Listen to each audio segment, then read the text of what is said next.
చివరి ఎపిసోడ్ 2తో కథను తెలుసుకుందాం. మొమ మరియు ఓక్యున్ దెయ్యాలు మరియు విదేశీయులు మొమ 3 గ్రహాంతరవాసులచే కిడ్నాప్ చేయబడటం చూసింది మరియు వారితో సంభోగించడానికి ప్రయత్నించండి, తద్వారా వారు పునరుత్పత్తి చేయడం నేర్చుకుంటారు. మానవులు ఈలోగా ఒకరును టర్బోగ్రాని అనే దెయ్యం వెంటాడుతుంది. ఆమె అతనిపై శాపం పెట్టి అతని అరటిపండును దొంగలించి పారిపోతుంది. మోమో తన అంతర్గత ఆధ్యాత్మిక శక్తిని కూడా అన్లాక్ చేస్తుంది. మోమో మరియు ఒకరున్ ఎలాగో వారి నుండి తప్పించుకుని మోమో కనుగొన్న యుఎఫ్ఓ నుండి బయటకు వచ్చాడు. ఒకరున్ అసలు పేరు కెన్ తకకురా. ఇది మోమోకు ఇష్టమైన నటుడి పేరు మరియు మోమోకు పెద్ద అభిమాని అని చెప్పారు. నీ పేరు కెన్ తకకురా అని కాదని నమ్ముతావో లేదో అని ఒకరున్ అంటున్నాడు. ఇది నా పేరు. ఇప్పుడు మోమో చెవులు మూసుకుంది. దీనివల్ల ఒకరున్ బామ శాపం పెరిగిపోయింది మరియు బామగా ఉండటంతో అతను మోమోతో నీ అరటిపండును నాకు ఇవ్వు అని మోమో ఒకరుని విసిరివేస్తాడు. ఆమె మానసిక శక్తితో మరియు ఆమె శాపం కూడా శాంతిస్తుంది. మేము కొన్ని నియమాలు పెట్టాలి అని మోమో చెప్పింది. మీరు ఈ పేరును ఎప్పటికీ చెప్పరు. మోమో మీకు క్షుత్ రవిద్యలు ఇష్టమని చెప్పారు, అందుకే ఆమె అతన్ని ఒకరునని పిలుస్తుంది మరియు అతను మోమో ఒకరున్ ముందు తన అసలు పేరు చెప్పడు కాబట్టి అతను దీనికి అంగీకరించాడు. కాబట్టి అతను మోమో అతనిని ఆటపట్టించాడు. బహుశా ఈ కొత్త పేరు మీకు నచ్చి ఉండవచ్చు. మీ ముఖం కూడా ఎర్రగా మారుతుంది మరియు ఒకరున్ ముఖం తిప్పాడు సిగ్గుతో. ఒకరున్ ఇప్పుడు అతని ముందు దూరంగా పారిపోయాడు మరియు మోమో అతను చాలా మురికిగా ఉన్నాడని అతనిని అరిచాడు. ఇప్పుడు వారు గుహను చేరుకునే ముందు ఉదయం అయ్యింది. అంటే టర్బోగ్రాని దెయ్యాలు బయటకు రాలేవు కాబట్టి రాత్రిపూట మాత్రమే దెయ్యాలు బయటకు వస్తాయి. కాబట్టి మోమో ఇప్పుడు ఒకరుని ఇంటికి వెళ్లమని చెబుతుంది మరియు ఈ దుస్తులలో అతను దెయ్యం కంటే భయానకంగా కనిపించాడు. ఇద్దరు ఇప్పుడు మోమో ఇంటికి చేరుకున్నారు. మోమో తన అమ్మమ్మ అబ్బాయిలతో చాలా కైనంగా ఉంటుందని చెప్పింది.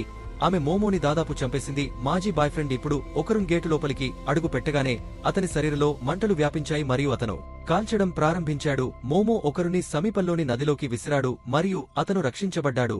దుష్ట శక్తులు తన ఇంట్లోకి ప్రవేశించకుండా తన అమ్మమ్మ గేటుపై టాలిస్మాన్ పెట్టినట్లు మోమో ఇప్పుడు చూస్తుంది మరియు ఒకరున్ శాపగ్రస్తుడైనందున ఆమె అతన్ని కూడా ఆపివేసింది. మోమో తమ ఇంట్లో అడ్డంకి ఉందని ఒకరున్కి క్షమాపణలు చెప్పి మోమో టాలిస్మాన్ని బయటకు తీసి అడుగుతుంది. ఒకరుని లోపలికి రమ్మని మంటలు చెలరేగితే మోమో అతన్ని తిరిగి నదిలోకి విసిరేస్తాడు. ఒకరున్ భయంతో గేటు లోపలికి వచ్చాడు మరియు ఈసారి అతనికి ఏమీ జరగలేదు. కాని అతను చెప్పాడు అతని ఒళ్లంతా చక్కిలిగింతలు పెడుతోంది. మోమో ఇప్పుడు తన జుట్టుని ఎగతాళి చేయడం మొదలు పెట్టింది. అది అమ్మం మల తయారైంది. ఇప్పుడు మోమో ఇంట్లోకి వచ్చి అమ్మమ్మని పిలిచింది కాని ఆమె ఇంట్లో లేదు. మోమో ఇప్పుడు ఒకరిని తన గదిలోకి తీసుకెళ్లి గేటు బయట నిలబడమని చెప్పింది, ఎందుకంటే ఆమె బట్టలు మార్చుకోవలసి వచ్చింది. కాని ఒకరున్ గేటు మూసేగానే అతని శాపం ఎక్కువైంది మరియు అతను తలుపు తెరిచాడు. ఇది మోమోకు కోపం తెప్పించింది. ఆమె అతని శాపం కనిపించకుండా పోయింది మరియు మార్చిన తర్వాత ఆమెను వెనక్కి వెళ్లమని చెప్పింది. బట్టలు మోమో కూడా ఒకరున్ కోసం బట్టలు తెస్తాడు.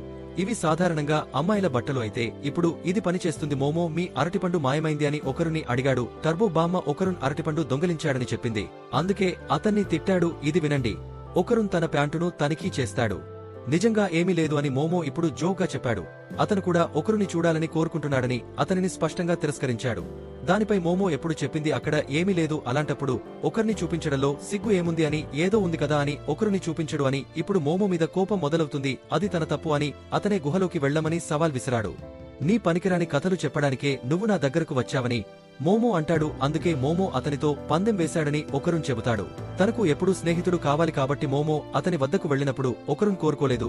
ఈ అవకాశం మిస్ అయ్యాడు, అందుకే అతనితో మాట్లాడటానికి వెళ్లాడు. కాని చివరికి వాళ్ల లోకాలు వేరు. తనలాంటి మూర్ఖుడు మోమో లాంటి అమ్మాయితో స్నేహం చేయలేడు. తన వల్లనే మోమో ఈ గొడవలో కూరుకుపోయిందని క్షమాపణలు కోరాడు. ఇదంతా అయిపోయాక మోమో డబ్బా అతనిని పట్టించుకోకుండా ఉండు మోమో, ఇది నీ ప్రాబ్లం అని అంటాడు.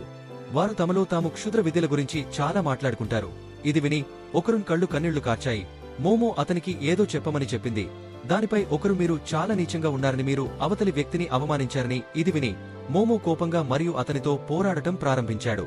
వాళ్ల ఇంటి బెల్మోగినప్పుడు ఒకరున్ మీ అమ్మమ్మ ఇంటికి వచ్చిందని అంటాడు. దానిపై మోమో చెప్పింది తను మొదటిసారి ఈ బెల్ విన్నాను అని. అమ్మమ్మ చెప్పింది ఆమె ఇంట్లో 2 గంటలు ఉన్నాయి, ఒకటి మనుషుల కోసం మరియు మరొకటి చెడు ఆత్మల కోసం. మోమో మెయిన్ గేట్ నుండి 4వ గంటను తొలగించింది కాబట్టి వారి ఇంటికి ఒక దెయ్యం వచ్చింది. ఇప్పుడు మనం ఏమి చేయాలి? దానిపై మోమో ఈ గంటను వెనక్కి పెడతాను అని చెప్పింది. దానితో ఈ దెయ్యం కాలిపోతుంది. ఒకరుని కాల్చబోతుంటే నేను కూడా ఇలానే కాల్చేస్తాను అని చెప్పింది. కాబట్టి మోమో మీరు కాసేపు గేట్ నుండి బయటకు వెళ్ళండి అని. ఇద్దరు ఇప్పుడు బయలుదేరారు. ఇంటి వెనుక ద్వారం నుండి బయట నల్లటి మబ్బులు కమ్ముకున్నాయని చూడు. రాత్రి అన్నట్లుగా ఇంటి చుట్టూ ఒక గోడ కూడా ఏర్పడింది. అంటే వారు బయటకు వెళ్లలేరు మరియు ప్రధాన ద్వారం కూడా గోడ లోపల మూసివేయబడింది. నల్ల పొగ ఇక్కడ వ్యాపించింది. రక్తస్రావం ప్రారంభమైంది. మోమో యొక్క ముక్కు మరియు ఒకరున్ పరిస్థితి కూడా మరింత దిగజారింది. ఆపై ఇద్దరు వారిపైన ఒక పెద్ద రాక్షసుడిని చూశారు. అది మీరు చెడ్డ వ్యక్తులు అని చెబుతుంది. మీరు వాగ్దానాన్ని ఉల్లంఘించారు. అతను వారిద్దరిని కొట్టాడు. కాని వారు అతని నుండి దూరంగా వెళ్లి ఇప్పుడు అతని నుండి పారిపోవడం ప్రారంభించారు. అరుస్తూ మరియు ఆ రాక్షసుడు మీ అరటిపండు నాకు ఇవ్వండి అని చెప్పింది. వారిద్దరూ ఇంటి వెనుక దాక్కున్నారు మరియు మోమో ఇలా అంటాడు, ఇది ఎలాంటి దెయ్యం? దానిపై ఒకారున్ ఇది దెయ్యం కాదని, గ్రహాంతరవాసి అని తన కాల ద్వారా గుర్తించబడ్డాడు. అతను ఫ్లాట్వుడ్స్ మాన్స్టర్ అనే గ్రహాంతరవాసి అని. అతను మొదట అమెరికాలోని ఫ్లాట్వుడ్స్ నగరంలో కనిపించాడు మరియు జపాన్లో అతను యమనాశిలో కనిపించాడు. ఈ గ్రహాంతరవాసులు అంటారు 3 మీటర్ల పొడవు ఉండాలి. ఇప్పుడు మోమోకు అర్థం కాలేదు ఏలియన్ దెయ్యం బెల్ ఎలా మోగించాడో. అధ్యయనాల ప్రకారం ఆత్మలను చూడగలిగిన వారులను కూడా చూడగలరని ఒకరు చెప్పాడు.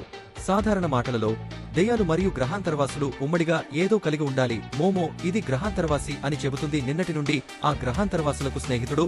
వారు వెంటనే ఏమీ చేయకపోతే వారు ఈ నల్లటి పొగతో చనిపోతారు. ఆ గ్రహాంతరవాసుడు మోమో తన మానసిక శక్తిని ఉపయోగించలేడు, ఎందుకంటే ఆమె ఒకరున్ యొక్క శాపంతో అణచివేయబడింది. ఒకారున్ ఇప్పుడు మోమోతో శాపాన్ని విడుదల చేయి. నేను ఆ గ్రహాంతర మోమోతో పోరాడతాను. అకస్మాత్తుగా నీకు ఏమైంది? ఒకరున్ చెప్పిన దానిపై నేను గ్రహాంతరవాసులకు భయపడను అని మోమో తన శారీరక శాపాన్ని విడిచిపెట్టాలి. తద్వారా ఒకారున్ యొక్క మానసిక సమతుల్యత మిగిలి ఉంది. ఆ గ్రహాంతరవాసి ఇప్పుడు వారిని కనుగొంటుంది మరియు వారు మళ్లీ పరుగెత్తాలి. మోమో తన శక్తిని అంత బాగా నియంత్రించలేనని చెప్పింది. ఆమె ప్రయత్నించాలి. మోమో ఆమెకు అంగీకరించింది మరియు ఒకరున్ బామ శాపంలో రూపాంతరం చెందడం ప్రారంభిస్తాడు.